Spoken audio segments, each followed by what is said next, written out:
Well, you see, the old historical critical method that first noticed that there was a J, an E, a P, and a D was based on the evolutionary theory, that they started with this crude nature religion that gradually evolved upward to this very ethical religion in Deuteronomy. And so anything that was associated with the evolutionary theory and seemed to take away from inspiration wouldn't be looked at very carefully by Adventists, would it? But is there a J and an E? All you need to do is read Genesis through, verse by verse, and what do you find? There is a J and an E, and they are very different. Is there priestly writings? Are there priestly writings that are distinct from the others? All you need to do is read Exodus.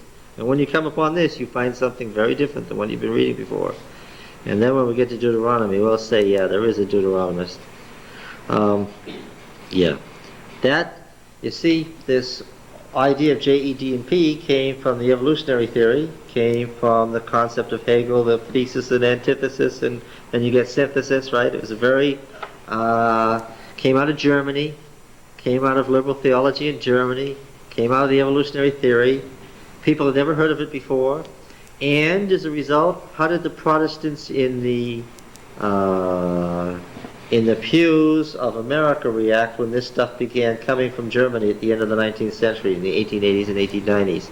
They didn't know what to think. They were outraged. In the first decade of this century, a series of pamphlets were issued called the Fundamentals. And the Fundamentals said there was no such thing, there is no such thing as an error in the Word of God, because every word was inspired by God and every word is literally correct and absolutely so, scientifically and historically and theologically and so forth. And then these pamphlets, which were issued over about a 10-year period, 12-year period, were issued as a book called the Fundamentals. And the folks who accepted those were called what?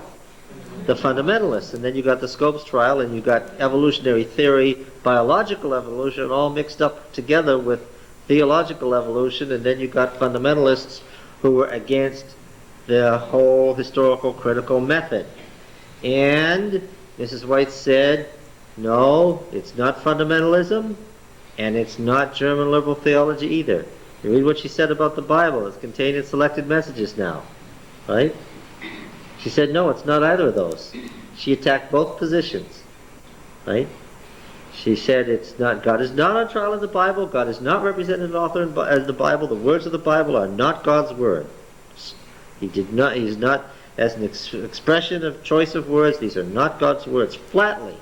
That is a total denial of fundamentalism, and was considered outrageous at the time that it was written.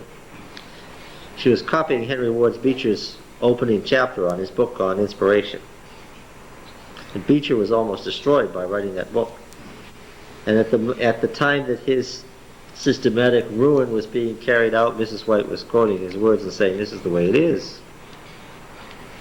So she, on the other hand, what did she say about the evolutionary theory as applied to the Bible? I hardly need quote what she had to say. You can imagine. Dissecting, conjecturing, robbing the Bible of its power to save. I mean, I could just go on and on what she had to say. She attacked both positions vehemently as wrong. You can see in the 1919 Bible Conference, when Adventists first got together, Mrs. White had been dead for 4 years, they first got together to talk about inspiration.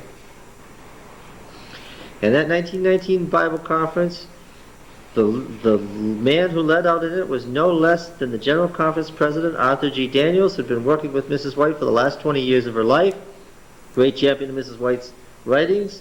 And what happened?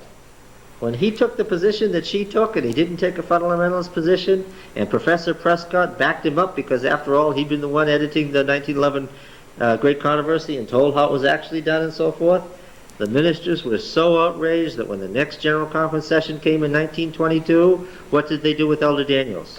They threw him out as an outrageous heretic, and Elder Prescott went with him. It was a total rejection of Mrs. White's view of inspiration. Total. The 1919 Bible Conference was a disaster for the Adventist Church. And when Elder Daniels was given the boot, along with Professor Prescott, what happened to the Adventist Church's view of inspiration? Regress. It became what? It became fundamentalist. And it still is fundamentalist.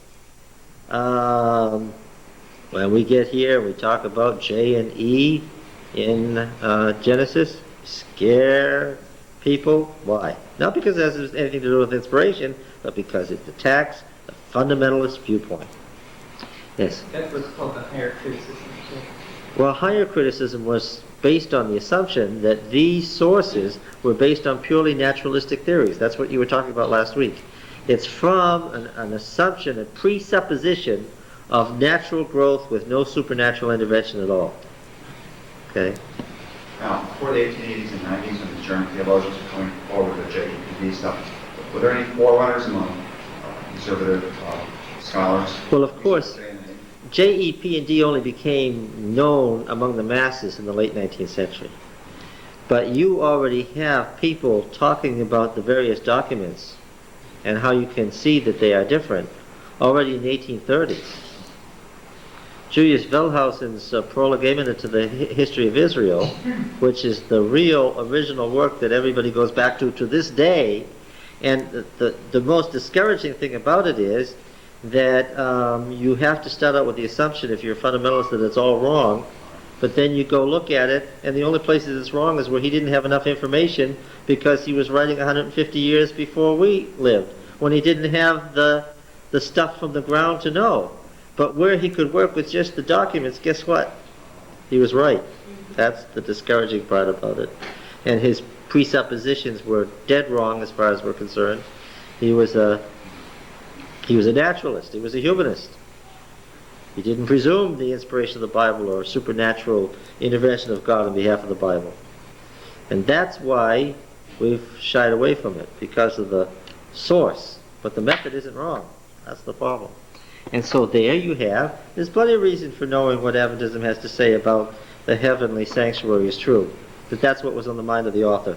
But that's only if you're willing to start out by looking at the Bible carefully enough to know the historical background, which a fundamentalist just can't do. What about the Jewish tradition? Orthodox Jews, of course, are by definition fundamentalists, right? And liberal Jews, by definition, are, yeah. It's the same split. And this split runs through all religions, doesn't it? There's liberal Muslims, and the Orthodox Muslims are taking over and running the world. The conservative religions everywhere are in control. Isn't that true? Yeah.